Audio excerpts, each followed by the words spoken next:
আসসালামু আলাইকুম। শিক্ষক নিবন্ধনে আত্মঘাতী আয়োজন। এন্ট্রি লেভেলে শিক্ষক পদে প্রার্থী বাছাইয়ের জন্য লিখিত পরীক্ষা বাদ দেওয়ার সিদ্ধান্ত নিতেই রবিবারের বৈঠক ডাকা হয়েছে।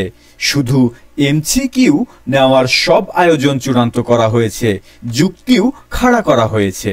কফিনে শেষ পেরেক ঠোকার সব আয়োজন করে ফেলেছে আমলা শাসিত বেসরকারি শিক্ষক নিবন্ধন ও প্রত্যয়ন কর্তৃপক্ষ এনটিআরসিএ।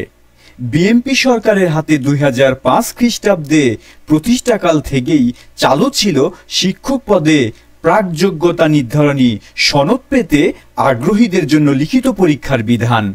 আমলা মামলা ও হামলায় প্রতিষ্ঠানটি প্রায় তছনছ হয়ে গেছে গত 16 বছরে। জটিল পরিস্থিতি তৈরি করা হয়েছে ধীরে ধীরে। 25 মে রোববার সকাল 10:30টায় আয়োজন করা হয়েছে আরেকটি আত্মঘাতী সিদ্ধান্তের, যেটাকে কফিনের শেষ পেরেক ঠোকার সঙ্গে তুলনা করছেন শিক্ষা সংশ্লিষ্টরা। শিক্ষা প্রশাসনের বিভিন্ন সূত্রের মাধ্যমে জানা গেছে, এন্ট্রি লেভেলে শিক্ষক পদে প্রার্থী বাছাইয়ের জন্য লিখিত পরীক্ষা বাদ দেওয়ার সিদ্ধান্ত নিতেই রবিবারের বৈঠক ডাকা হয়েছে।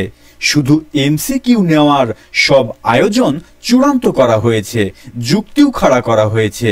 বৈঠকে যুক্তি দেখানো হবে সারা দেশের এমপিওভুক্ত শিক্ষা প্রতিষ্ঠানে হাজার হাজার পদ শূন্য, আর এতে পড়াশোনা মারাত্মক ব্যাহত হচ্ছে, অথচ দেশে লাখ লাখ শিক্ষিত বেকার। আর প্রচলিত প্রিলিমিনারি লিখিত মৌখিক পরীক্ষা নিয়ে প্রার্থী বাছাই করতে, তাই এমন অবস্থা থেকে মুক্তি পেতে শুধু এমসিকিউ পরীক্ষা নিয়ে 3 দিনে রেজাল্ট দিয়ে আর চতুর্থ দিন থেকে ভাইবা শুরু করে দ্রুততার সঙ্গে হাজার হাজার শূন্য শিক্ষক পদ পূরণ করা যাবে। একদম টোটকা চিকিৎসা। মন্ত্রণালয়ে অনুষ্ঠেয় এই মিটিংয়ে অতিরিক্ত সচিবের সঙ্গে কোরাস গাইবেন যুগ্ম ও উপররাও। আর যেহেতু জুনিয়ররা সবাই একই ক্যাডারের এবং কাছাকাছি মেধার, তাই তাদের সিদ্ধান্তে সায় থাকবে বড় কর্তারাও।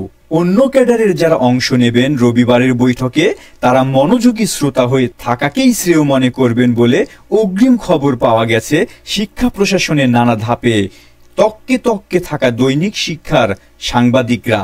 এই যে নতুন একটি সিদ্ধান্ত নিতে যাচ্ছে বেসরকারি শিক্ষক নিবন্ধন ও প্রত্যয়ন কর্তৃপক্ষ, এটিকে আপনি কিভাবে দেখছেন?